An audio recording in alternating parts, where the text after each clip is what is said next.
धर्म को सेवा और समर्पण करने वाले हिंदू, धर्म का धंधा करने वाले हिंदुत्ववादी।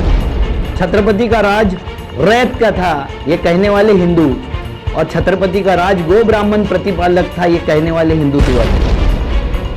राष्ट्र का निर्माण करने वाले हिंदू और राष्ट्र का विध्वंस करने वाले हिंदुत्ववादी। नमस्कार साथियों, आज हम थोड़ा सा एक इतिहास देखते हैं, कैसा हमारा देश था गजब का। एक न्यायाधीश कहता है कि मैं न्यायाधीश हूं, कसाई नहीं हूं, और ये कहने वाले न्यायाधीश का नाम था जस्टिस आगा हैदर।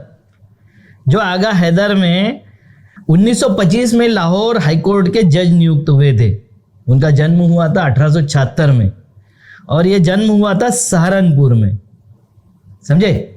सहारनपुर में एक जन्मा हुआ एक जस्टिस आगा हैदर, वो इसलिए रिजाइन दे देता है कि उसके ऊपर प्रेशर आता है कि वो भगत सिंह को फांसी दे दे, भगत सिंह और उसके सहयोगियों को फांसी दे दे। उनका ये कहना था कि मैं इससे अच्छा काम दूसरा कर लूंगा, मैं नौकरी छोड़ दूंगा, मगर मैं न्यायाधीश का काम करूंगा, कसाई का काम नहीं। तुम जो बोल रहे हो उस तरीके से मैं कसाई का काम नहीं करूंगा। इतना बड़ा गुनाह भगत सिंह ने नहीं किया था।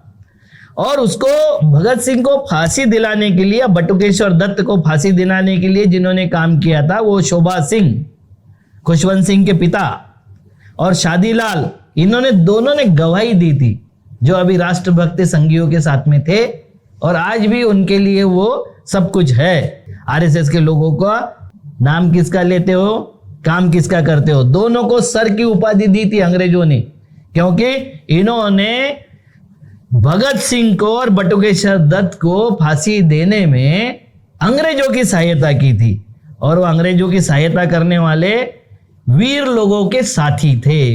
आपको पता है कि जहां वो एक्सपायर्ड हुए थे, कौन? शोभा सिंह। वो इतने घृणा के पात्र थे, उनको जमीन मिल गई, उनको सर की उपाधि मिल गई, मगर जब वो मरे तो उनके गांव में उनको कफन का कपड़ा नहीं मिला। दिल्ली से कपड़ा लाना पड़ा था उनके कफन के लिए। ये हालत गांव में थी, गांव में विरोध था। आपको पता होगा कि हमारे गांव में ये कहते थे ये ब्राह्मण और बनियों की पार्टी है, और ये उन्हीं के लिए काम करती है, हमारे लिए नहीं करती है।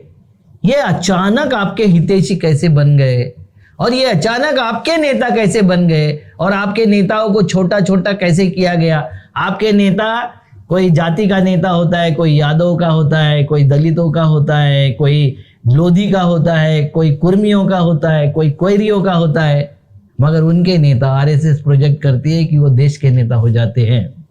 हमको ये समझने की जरूरत है कि हमारे हत्यारे कौन है और हमारे हमदर्द कौन है। हमारे हमदर्द कभी नहीं रहे ये लोग, जिन लोगों को हम समझते हैं और जिन लोगों का हमें डर दिखाया जाता है, वो हमारे लोग का हितैषी काम किया है उन्होंने, खाली शब्दों से नहीं। जरूरत क्या थी जस्टिस आगा हैदर को? अगर वो खुद को नवाब के वंशज समझते और नवाब की राजनीति में मुस्लिमों पर अत्याचार उन्होंने किया है और हम ये हिंदू हमारी रया है, ये समझने की अगर बात करते तो 1876 में जन्मे हुए एक व्यक्ति 1925 में अपनी नौकरी इसलिए नहीं त्यागते कि भगत सिंह को फांसी नहीं देना है मुझे, और मुझे बटुकेश्वर दत्त को भी फांसी पर नहीं टांगना है, क्योंकि उनका इतना बड़ा गुनाह नहीं है। 3 जज थे उस वक्त, नियम था कि तीनों का एक वाक्यता अगर नहीं हुई तो उनको फांसी नहीं दी जा सकती। इनके ऊपर जब प्रेशर आया इन्होंने छोड़ दिया, और बाकी दूसरे जज लाए गए, 2 बनावटी ये गवाह दिए गए। जब भगत सिंह को फांसी हुई तो भगत सिंह के हत्यारों को आप कब तक माफ करोगे, हम देखना चाहते हैं। नमस्कार।